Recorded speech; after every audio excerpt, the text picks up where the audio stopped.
Assalamu alaikum. This is Nazir Manjiskani and welcome to my YouTube channel Math Zone. जैसा कि हमने ईकेट series start की हुई है और आज चैप्टर नंबर फर्स्ट का लास्ट लेक्चर नंबर 5 हम डिस्कस करेंगे। कुछ टॉपिक्स हैं और उनसे रिलेटेड इम्पोर्टेंट रिजल्ट हैं और कुछ MCQs भी आज डिस्कस करेंगे। तो वीडियो स्टार्ट करने से पहले आप मेरे चैनल को सब्सक्राइब करें, लाइक करें और शेयर करें अपने दोस्तों के साथ। आइए आज हम देखते हैं कि हम क्या डिस्कस करने वाले हैं। हमारे पास जो पहला टॉपिक है वो मेरे पास है De Morgan's laws. Last lecture में हमने यहाँ तक डिस्कस किया था बट डी मॉर्गन्स लॉज नहीं हुए थे। तो late A and B are the subsets of universal set U, यानी A और B हमारे पास यूनिवर्सल सेट के सबसेट हैं। देन पहली स्टेटमेंट ये है कि A union B whole complement, ये बराबर हो जाता है, ये कॉम्प्लीमेंट A के ऊपर भी जाएगा और B के ऊपर भी जाएगा, बट साइन यहाँ पे यूनिवर्सल है तो यहाँ पे इंटरसेक्शन आ जाएगी। और similarly A intersection B whole complement, ये कॉम्प्लीमेंट A B दोनों के ऊपर जाएगा, बट यहाँ पे इंटरसेक्शन है तो यूनियन आ जाएगी। तो ये दो लॉज हैं, ये इंपॉर्टेंट लॉज हैं। इनसे रिलेटेड काफ़ी MCQs भी बनते हैं और कैसे बनते हैं एक क्वेश्चन में डिस्कस कर लेता हूँ। If A is equal to 2,3, यानी A सेट मेरे पास ये है और B सेट मेरे पास ये है और मुझे और कोई इन्फॉर्मेशन नहीं दी गई। मुझे क्या पूछा गया है, मुझे यूनिवर्सल सेट मेंशन नहीं है, यहाँ पे मेंशन नहीं किया गया। तो A complement intersection B complement whole complement, यानी ये मुझसे पूछा है कि इसके एलिमेंट कौन से होंगे, ये किसके बराबर होगा। तो हम यहाँ पे डी मॉर्गन्स लॉ अप्लाई करेंगे। तो आपको पता है कि A complement intersection B complement, यानी ये वाला लॉ ये किसके बराबर हो जाता है, A complement union B complement. But यहाँ पे थोड़ा देखिए, ये A complement intersection B complement whole complement, ये बराबर हो जाएगा A कॉम्प्लीमेंट, यहाँ पे भी है और ये वाला कॉम्प्लीमेंट भी आएगा, ये साइन यूनिवर्सल हो जाएगी, यूनियन चेंज हो जाएगी, ये इंटरसेक्शन है। तो B complement again whole complement में भी है।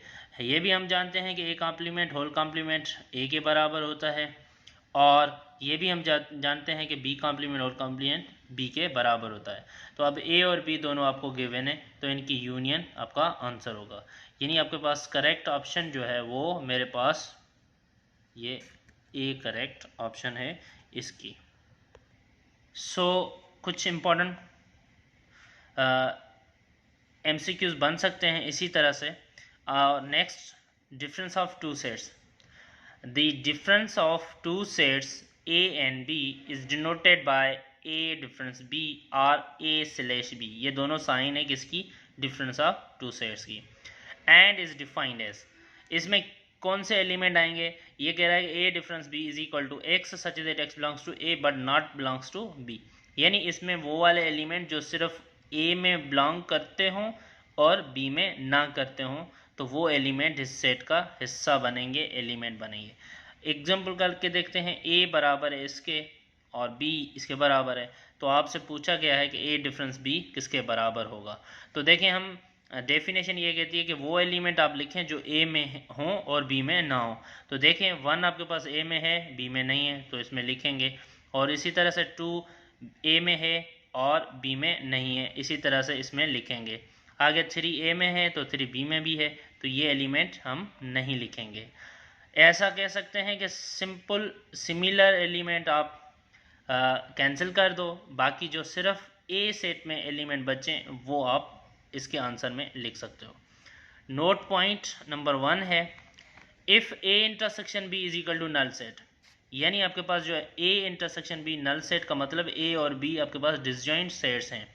तो डिसजॉइंट होंगे यानी आपके पास कोई एलिमेंट कॉमन नहीं होगा, तो A डिफरेंस B आपके पास A के बराबर हो जाएगा और B डिफरेंस A आपके पास B के बराबर हो जाएगा। क्यों? क्योंकि इनमें कॉमन एलिमेंट है ही नहीं, इसमें हम A के एलिमेंट लिखेंगे B में ना हो, बट A और B दोनों डिसजॉइंट हैं तो दोनों के में कॉमन एलिमेंट नहीं होंगे, तो ये आपके पास A के बराबर हो जाएगा, ये B के बराबर हो जाएगा। This means A and B are the disjoint set. It means ये आपके पास क्या है, डिसजॉइंट सेट हैं। पॉइंट नंबर 2 आपके पास ये कहती है कि ए इंटरसेक्शन, अब आपके पास से ये हो गई। पॉइंट नंबर 2 कहती है A difference B comma B difference A and A intersection B, ये तीनों सेट्स जो हैं वो डिसजॉइंट सेट्स होंगे, यानी इन तीनों में कोई एलिमेंट कॉमन नहीं होगा। उसके बाद note number 3 A difference A, यानी ए के एलिमेंट सेम होंगे तो वो कैंसिल हो जाएंगे, तो इसका आंसर नल सेट आएगा। Point number 4 A difference B difference C is not equal to A difference B difference C, यानी ये associative property difference of two sets में होल्ड नहीं करती। उसके बाद आपके पास जो ये है 4 पॉइंट, ये एसोसिएटिव प्रॉपर्टी इन 3 सेट्स यानी A B C associative property है, ये होल्ड नहीं करती डिफरेंस ऑफ 3 सेट्स में। तो ये आपके पास हो जाएगा। नेक्स्ट पॉइंट है A difference B union C is not equal to A difference B union A difference C, यानी ये आपके पास जो है बराबर नहीं होती प्रॉपर्टी, ये भी वैलिड नहीं होती। उसके बाद 6 ए डिफरेंस नल सेट, यानी ए को नल सेट के साथ डिफरेंस करेंगे तो ये ए आएगा। और ये पॉइंट आपके पास है A difference B is not equal to B difference A, यानी ये अब मेरे पास पॉइंट 6 ये 7 है और कम्यूटेटिव प्रॉपर्टी भी होल्ड नहीं करती। ये मेरे पास 8 प्रॉपर्टी है और A difference B intersection C is not equal to A difference B intersection A difference C, तो यानी ये बराबर नहीं होते। और प्रॉपर्टी मेरे पास if A B are the subset of universal set then A difference B B difference A are the subsets of universal set. It means ये क्लोयर प्रॉपर्टी कहती है यूनिवर्सल सेट के लिए। नेक्स्ट डेफिनेशन मेरे पास है symmetric difference of two sets. Definition क्या कहती है देख लेते हैं। If A and B are two subsets then symmetric difference of A and B is denoted by A symmetric difference B and defined as A symmetric difference B is equal to A union B difference A intersection B। अब इसका क्या मतलब है इस definition का, ये हम देख लेते हैं। तो इसका मतलब ये है कि आपने क्या करना है, सेम एलिमेंट नहीं लिखने, यानी A और B में जो सेम एलिमेंट है वो नहीं लिखने, बट उनके अलावा जो एलिमेंट बच जाते हैं ए और बी में उनको आप तरतीब से लिख सकते हैं। इसमें एक एग्जांपल देख लेते हैं। ए ये है और बी है, आपने क्या करना है, ए सिमेट्रिक डिफरेंस बी फाइंड करना है। तो डेफिनेशन ये कहती है कि आप एक दोनों में जो कॉमन एलिमेंट है वो ना लिखें। अब पहले देख लेते हैं दोनों में कॉमन एलिमेंट कौन से हैं, 2 3 दोनों में ये एलिमेंट ना लिखें, इनके अलावा दोनों सेट में जो एलिमेंट बचते हैं वो आप इसमें लिखें। तो ये 1 4 5, ये इसका मतलब है ए यूनियन बी का मतलब है ए के भी एलिमेंट आ गए, बी के भी एलिमेंट आ गए और दोनों के एलिमेंट आ गए। इसका मतलब ये है कि वो जो दोनों के एलिमेंट हैं उनको आप डिफरेंस कर रहे हो, यानी वो नहीं आने चाहिए इसमें, यानी कॉमन एलिमेंट नहीं आने चाहिए। नोट देख लेते हैं number 1, order of A symmetric difference B, ये बराबर हो जाता है order of A plus order of B minus 2 times order of A intersection B. ये कैसे आया, क्योंकि देखें अगर मैं यहाँ पे देखूँ order of A symmetric difference B बराबर हो जाएगा order of A union B minus order of A intersection B. जब इसको मैं ओपन करूँगा तो ये मैंने पिछले वीडियोज़ में बताया है कि order of A union B बराबर हो जाता है order of A plus order of B minus order of A intersection B. तो ये आपके पास मेरे पास हो जाएगा order of A plus order of B minus order of A intersection B, ये ऑलरेडी है और एक इसके फार्मूले में से भी आएगा, तो ये माइनस के कितने हो जाएंगे 2 order of A intersection B हो जाएगा। ये फार्मूला बड़ा इंपॉर्टेंट है। Number 2, A symmetric difference B को हम इस तरह से भी लिख सकते हैं A difference B union B difference A.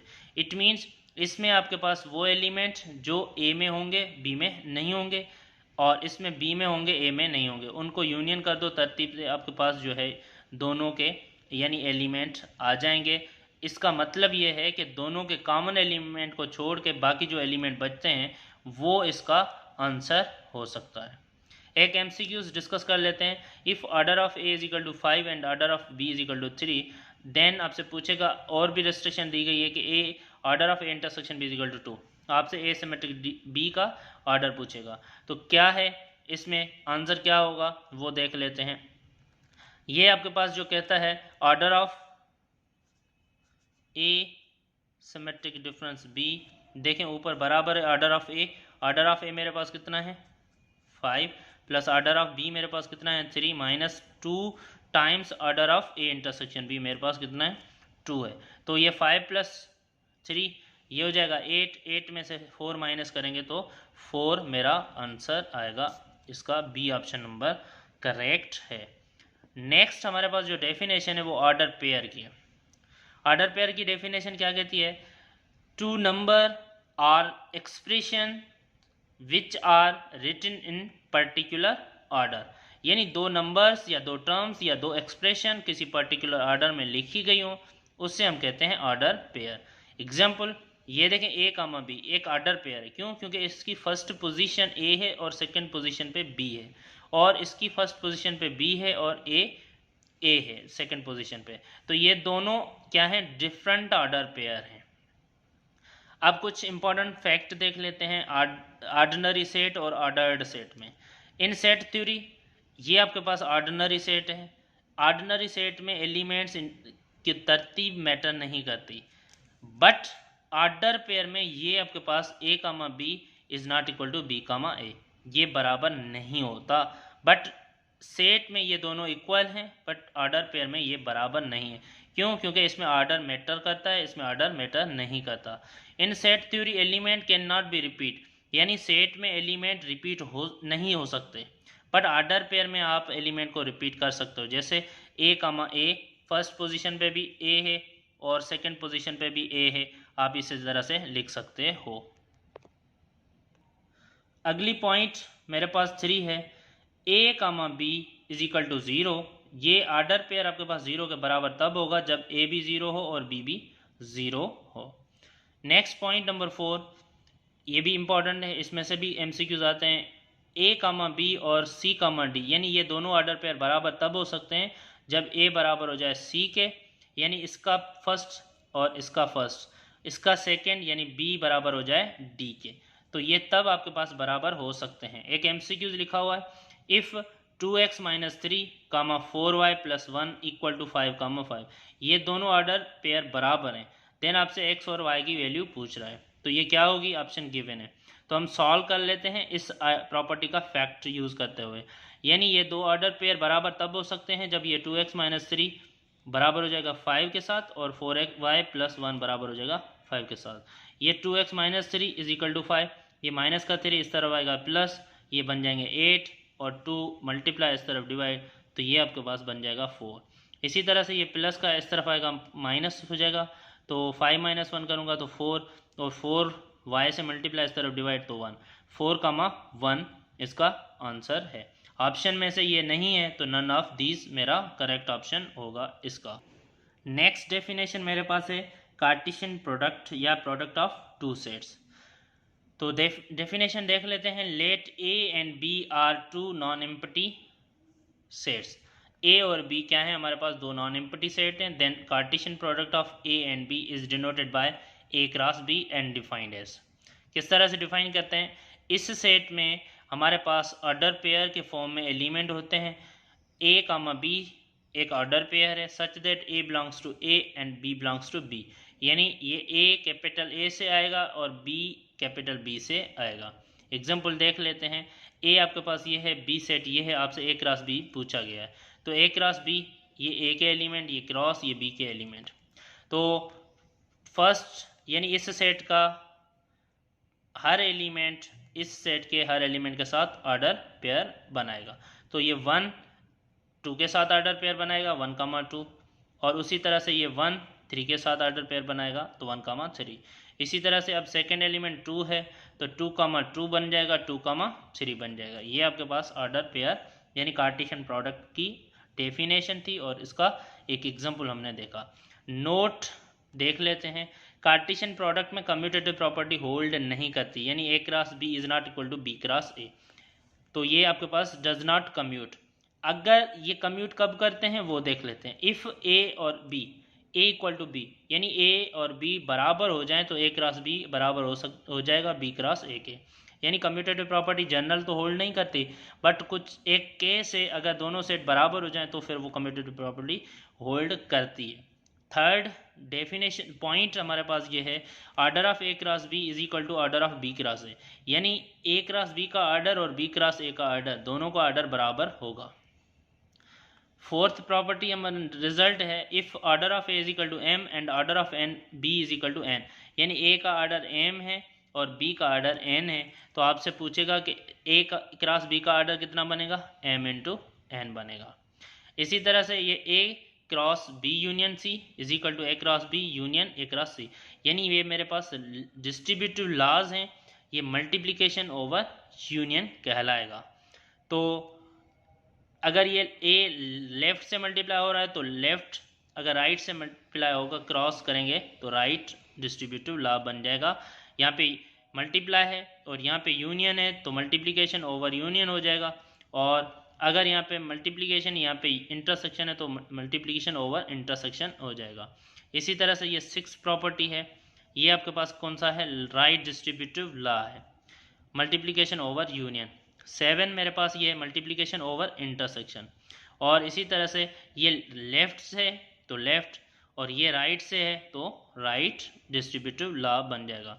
Property number 9 कहती है कि A cross B difference C, यानी डिस्ट्रीब्यूटिव लॉज हमारे पास क्रॉस प्रोडक्ट यानी मल्टीप्लिकेशन, ये आपके पास टू सेट्स ओवर सब्ट्रैक्शन भी होल्ड करते हैं। तो ये लेफ्ट डिस्ट्रीब्यूटिव लॉ है क्रॉस ओवर सब्ट्रैक्शन, और ये राइट डिस्ट्रीब्यूटिव लॉ है cross over subtraction. If order of A is equal to n then order of power set of A कितने होंगे, 2 पावर एन, यानी ए का ऑर्डर एन है तो उसके पावर सेट 2 पावर एन, यानी उसके पावर सेट में 2 पावर एन एलिमेंट होंगे। और अगर हम ए क्रॉस ए फाइंड करें फिर पावर सेट फाइंड करें तो वो 2 पावर एन स्क्वायर बन जाएगा। If order of A is equal to n then order of, ये हो गया हमारे पास order of A is equal to M and order of B is equal to n, then A cross B का order आपके पास M into N होता है, एंड ए क्रॉस बी में जो जितने पावर सेट बनेंगे उसमें कितने एलिमेंट होंगे, वो 2 पावर एम इंटू एन बन जाएगा। ए क्रॉस नल सेट या नल क्रॉस यानी नल सेट की कार्टेशियन प्रोडक्ट हम ए के साथ फाइंड करें तो वो नल ही आती है। Number 14, if two sets A and B have N common element, यानी आपके पास 2 सेट हैं उसमें कॉमन एलिमेंट्स फ़र्ज़ करें एन हैं, तो ए क्रॉस बी हम फाइंड करें और बी क्रॉस ए फाइंड करें तो उसमें कितने कॉमन एलिमेंट होंगे, वो एन स्क्वायर होंगे। फ़र्ज़ करें ए सेट और बी सेट में आपके पास 2 एलिमेंट क्या हैं, कॉमन है, कितने कॉमन है, 2 एलिमेंट कॉमन है। तो ए क्रॉस बी और बी क्रॉस ए अगर फाइंड करें उसमें कितने एलिमेंट कॉमन होंगे, 2 पावर 2 यानी 4 एलिमेंट आपके पास कॉमन होंगे। तो ये वीडियो लास्ट लेक्चर था चैप्टर नंबर 1 का। इंशाल्लाह अब हम चैप्टर नंबर 2 फर्स्ट ईयर का डिस्कस करेंगे। Thank you so much.